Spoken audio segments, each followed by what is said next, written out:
ನಮಸ್ಕಾರ ಸ್ನೇಹಿತರೆ ಇವತ್ತಿನ ಒಂದು ವಿಡಿಯೋದಲ್ಲಿ ನಾವು ರಿಯಲ್ಮಿ 8 5G ಸೊ ಈ ಒಂದು ಹ್ಯಾಂಡ್ಸೆಟ್ಟನ್ನು FRPಯನ್ನು ಪ್ಯಾಟರ್ನ್ ಲಾಕನ್ನು ಹೇಗೆ ರೀಸೆಟ್ ಮಾಡೋದು ಅಂತೇಳಿ ನೋಡೋಣ. ಸೊ ಇದರ ಒಂದು IC ಬಂದ್ಬಿಟ್ಟು MT6833, ಸೊ RMX3241 ಇದ ಒಂದು ಮಾಡೆಲ್ ಇದೆ. So Realme 8 5G. Okay, so ಈ ಒಂದು ಹ್ಯಾಂಡ್ಸೆಟ್ಟನ್ನು ನಾವು UMT ಡಾಂಗಲಿಂದ UMT MTK ಟೂಲಿಂದ ರಿಮೂವ್ ಮಾಡಲಿಕ್ಕೆ ಹೇಗೆ ಆಗುತ್ತೆ ಅಂತ ಹೇಳೋದನ್ನು ನೋಡೋಣ. ಸೊ ನಾನು ಮೊದಲಿಗೆ UMT ಡಾಂಗಲನ್ನು ಓಪನ್ ಮಾಡ್ತಾ ಇದ್ದೀನಿ. ಓಕೆ, ಸೊ UMT ಡಾಂಗಲನ್ನು ಓಪನ್ ಮಾಡ್ಕೊಳ್ತಾ ಇದ್ದೀನಿ.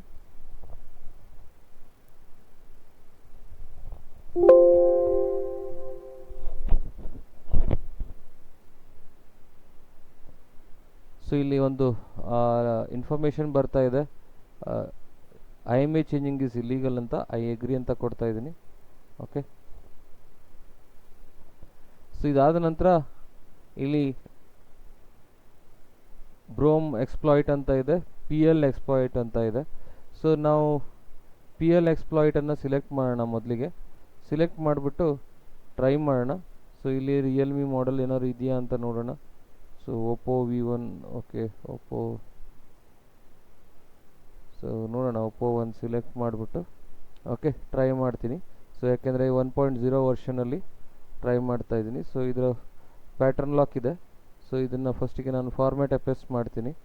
ಓಕೆ, ಎಕ್ಸಿಕ್ಯೂಟ್ ಬಟನ್ ಮೇಲೆ ಕ್ಲಿಕ್ ಮಾಡ್ತೀನಿ. ಎಕ್ಸಿಕ್ಯೂಟ್ ಬಟನ್ ಮೇಲೆ ಕ್ಲಿಕ್ ಆದ ನಂತರ ಹ್ಯಾಂಡ್ಸೆಟ್ನ ಸ್ವಿಚ್ ಆಫ್ ಮಾಡ್ಕೊಂಡಿದ್ದೀನಿ. ಸೊ ನೀವು ಇಲ್ಲಿ ನೋಡ್ತಾ ಇರ್ಬೋದು, ಹ್ಯಾಂಡ್ಸೆಟ್ಟನ್ನು ಸ್ವಿಚ್ ಆಫ್ ಮಾಡಿಟ್ಟು ವಾಲ್ಯೂಮ್ ಅಪ್ ಮತ್ತು ಡೌನ್, ಸೊ ಇದು ಎರಡನ್ನು ಪ್ರೆಸ್ ಮಾಡಿ ಹಿಡಿದು ಕೇಬಲನ್ನು ಕನೆಕ್ಟ್ ಮಾಡ್ತೀನಿ.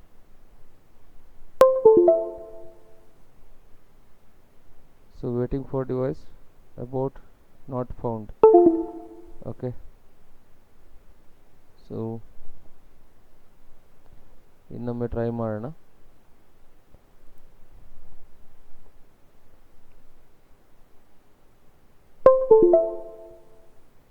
ನೋಡಿ, ಈಗ ತಗೊಂಡಿದೆ.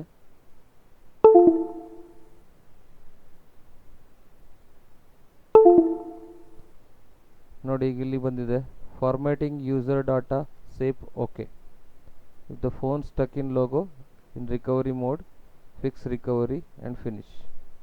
ಓಕೆ, ಸೊ ಈಗ ಹ್ಯಾಂಡ್ಸೆಟ್ ಇಲ್ಲಿ ನೋಡ್ಬೋದು ನೀವು, ರೀಸ್ಟಾರ್ಟ್ ಆಗ್ತಾ ಇದೆ. ಹ್ಯಾಂಡ್ಸೆಟ್ ರೀಸ್ಟಾರ್ಟ್ ಆಗ್ತಾ ಇದೆ. ಈಗ ಇದರ ಪ್ಯಾಟರ್ನ್ ಲಾಕ್ ರಿಮೂವ್ ಆಗಿದೆ. ಓಕೆ,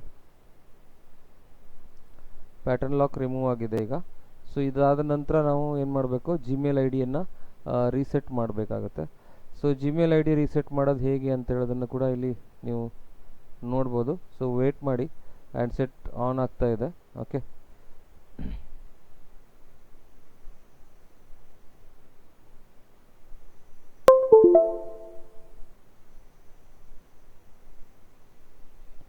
ನೋಡಿ, ಹ್ಯಾಂಡ್ಸೆಟ್ ಕಂಪ್ಲೀಟಾಗಿ ಆನ್ ಆಗ್ತಾ ಇದೆ ಈಗ.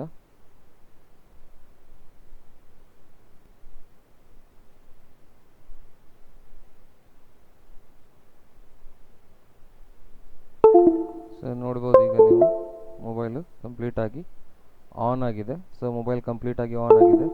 ಸೊ ಈಗ ನಾನು FRPಯನ್ನು ಚೆಕ್ ಮಾಡ್ತೀನಿ ಇಲ್ಲಿ. ಸೊ FRP ಚೆಕ್ ಮಾಡಿದಾಗ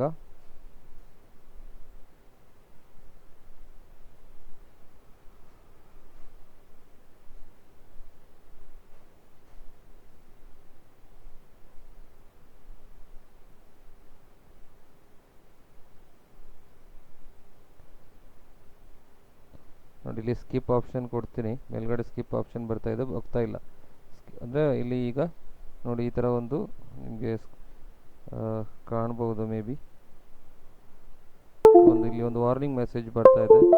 ಅದರ ಅರ್ಥ ಏನಪ್ಪ ಅಂದರೆ ಜಿಮೇಲ್ ID ಇದೆ. ಸೊ ಇದನ್ನು ನಾವು ತೆಗಿಬೇಕು ಅಂದರೆ ಹೇಗೆ ತೆಗಿಯೋದು ಅಂತ.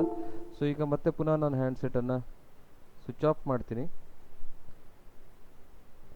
ಸ್ವಿಚ್ ಆಫ್ ಮಾಡಿಬಿಟ್ಟು ಇಲ್ಲಿ ಸ್ಕ್ರೀನಲ್ಲಿ ನೀವು ನೋಡ್ಬೋದು, ರೀಸೆಟ್ FRP ಅಂತ ಇದೆ. ರೀಸೆಟ್ FRP, ಬಟ್ ಇದನ್ನು ಸಿಲೆಕ್ಟ್ ಮಾಡಿ ಎಕ್ಸಿಕ್ಯೂಟ್ ಅಂತ ಕೊಡ್ತೀನಿ. ಎಕ್ಸಿಕ್ಯೂಟ್ ಕೊಟ್ಟ ನಂತರ ಮತ್ತೆ ಪುನಃ ಹ್ಯಾಂಡ್ಸೆಟ್ಟನ್ನು ಸ್ವಿಚ್ ಆಫ್ ಮಾಡಿಕೊಂಡು volume up and down button ಎರಡನ್ನೂ ಪ್ರೆಸ್ ಮಾಡಿ ಹಿಡಿದು ಕೇಬಲನ್ನು ಕನೆಕ್ಟ್ ಮಾಡ್ತೀನಿ.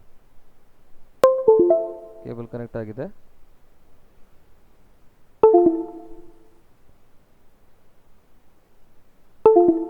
ನೋಡಿ ಈಗ reset F R P okay, reset F R P okay ಅಂತ ಬಂದಿದೆ. ಅಂದರೆ ಇದರ ಅರ್ಥ ಎಫ್ ಆರ್ ಪಿ ಲಾಕ್ ಕೂಡ ಹೋಗಿದೆ ಅಂತ. ಸೊ ನೀವು ನೋಡ್ಬೋದು ಸೆಟ್ಟಲ್ಲಿ ಪುನಃ ಆನ್ ಆಗ್ತಾ ಇದೆ. ಸೊ ಈ ಥರ ಮಾಡಿ ನಾವು ಏನು ಮಾಡ್ಬೋದು, ಹ್ಯಾಂಡ್ಸೆಟ್ಟಲ್ಲಿರುವಂಥ ಪ್ಯಾಟರ್ನ್ ಮತ್ತು ಎಫ್ ಆರ್ ಪಿಯನ್ನು ತೆಗಿಬೋದು. ಸೊ ಇಲ್ಲಿ ನಾನು ನಿಮಗೆ ಹೇಳಲಿಕ್ಕೆ ಇಷ್ಟಪಡೋದು ಇಷ್ಟೇ. ಸೊ ಇಲ್ಲಿ ಏನು ಮಾಡೆಲ್ ಸಿಲೆಕ್ಟ್ ಮಾಡಬೇಕಂತ ಇಲ್ಲ. ಸೊ ಇಲ್ಲಿ ನಿಮ್ಮ ಬ್ರ್ಯಾಂಡನ್ನು ಸಿಲೆಕ್ಟ್ ಮಾಡ್ಕೊಳ್ಳಿ. ವಿವೋ ಇದ್ದರೆ ವಿವೋ 1, ವಿವೋ 2, ವಿವೋ 3 ಇದನ್ನು ಸಿಲೆಕ್ಟ್ ಮಾಡ್ಕೊಳ್ಳಿ. So version wise. So Samsung ಇದ್ದರೆ ಸ್ಯಾಮ್ಸಂಗ್, ಮೀಡಿಯಾಟೆಕ್ ಇದ್ದರೆ ಸ್ಯಾಮ್ಸಂಗ್ ಮೀಡಿಯಾಟೆಕ್ ಐ ಸಿಗಳ ಯಾವುದಿದೆ ಅಂತ ನೋಡ್ಕೊಂಡು ಸಿಲೆಕ್ಟ್ ಮಾಡ್ಕೊಳ್ಳಿ. ನೋಡಿ ಇಲ್ಲಿ A03s, A04, A04e ಕೊಟ್ಟಿದ್ದಾನೆ. ಹಾಗೆಯೇ ಓಪೋ ಇದ್ದರೆ ಓಪೋ, ಮೋಟೋ ಇದ್ದರೆ ಮೋಟ್ರೋಲಾ 4 ಮಾಡೆಲ್ಗಳನ್ನು 4-5 ಮಾಡೆಲ್ಗಳನ್ನು ಕೊಟ್ಟಿದ್ದಾನೆ. ಇನ್ಫಿನಿಕ್ಸಲ್ಲಿ V1, V2, V3 ಕೊಟ್ಟಿದ್ದಾನೆ. ಕಸ್ಟಮ್ ಡಿ ಎ, ಒಂದು ವೇಳೆ ನಿಮ್ಮ ಹತ್ರ ಏನಾದರೂ ಡಿ ಎ ಫೈಲ್ಸ್ ಇದ್ದರೆ ಸೊ ಬೇರೆ ಮಾಡೆಲ್ದನ್ನು ಕೂಡ ನೀವು ಇದರಲ್ಲಿ ಮಾಡ್ಬೋದು. ಸೊ ಇದನ್ನು ಸಿಲೆಕ್ಟ್ ಮಾಡಿಕೊಂಡು ನೀವು ಮಾಡಿ. ಸೊ ಇಲ್ಲಿ ನಿಮಗೆ ಬರುತ್ತೆ format functions. Okay, so format ಫಂಕ್ಷನ್ಸಲ್ಲಿ ನೀವು ಇದನ್ನು ಮಾಡ್ಬೋದು. ಸೊ ವಿಡಿಯೋ ನಿಮಗೆ ಇಷ್ಟ ಆಯಿತು ಅಂತ ಅಂದ್ಕೊಂಡಿದ್ದೀನಿ. ಸೊ ವಿಡಿಯೋ ಇಷ್ಟ ಆದರೆ ಲೈಕ್ ಮಾಡಿ. ಹಾಗೆ ನಿಮಗೆ ಏನು ಇದರಲ್ಲಿ ಅರ್ಥ ಆಗಿಲ್ಲ ಹೇಳೋದನ್ನು ಕಮೆಂಟ್ ಮಾಡಿ. ಹಾಗೆಯೇ ಈ ನಮ್ಮ ಒಂದು GSM ಪ್ರಮೋದ್ ಯೂಟ್ಯೂಬ್ ಚಾನಲ್ಗೆ ನೀವು ಸಬ್ಸ್ಕ್ರೈಬ್ ಮಾಡ್ಕೊಂಡಿಲ್ಲ ಅಂದರೆ ಸಬ್ಸ್ಕ್ರೈಬ್ ಮಾಡ್ಕೊಳ್ಳಿ. ಬೆಲ್ ಐಕಾನ್ ಮೇಲೆ ಕ್ಲಿಕ್ ಮಾಡಿ, ಆಲ್ ನೋಟಿಫಿಕೇಷನ್ ಆ್ಯಕ್ಟಿವೇಟ್ ಮಾಡ್ಕೊಳ್ಳಿ ಅಂತ ಹೇಳ್ತಾ ಇವತ್ತಿನ ವಿಡಿಯೋನ ಎಂಡ್ ಮಾಡ್ತಾ ಇದ್ದೀನಿ. Thank you.